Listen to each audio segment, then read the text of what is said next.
தொடர்ந்து இந்த வழக்கு குறித்த கூடுதல் தகவல்களை நெல்லை எஸ்பி விக்ரமன் தந்தி டிவிக்கு பிரத்யேகமாக அளித்துள்ளார். அதனை தற்போது பார்க்கலாம். நைட்டு தகவல் கிடைச்சது, இந்த மாதிரி ஒரு சந்தேகப்பட முடியாத நபர் செங்கோட்டை பக்கத்தில் இருக்காருன்னு சொல்லி அதுபடி ஒரு டீம் அனுப்பி வச்சது. அது செக்யூர் பண்ணியிருக்கோம். மற்றபடி இதோட டீட்டெயில்ஸ் சென்னை இன்வெஸ்டிகேட்டிங் ஆஃபீஸர்ஸ் பார்த்துட்டு இருக்காங்க. அவங்களுக்கு மோஸ்ட்லி விவரம் தெரியும்.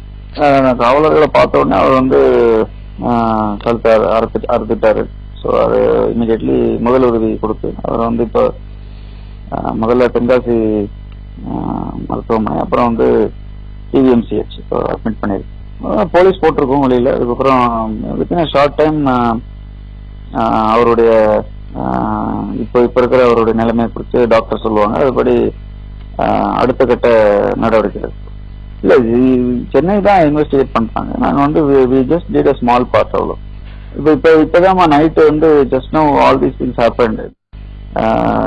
Already team is deputed.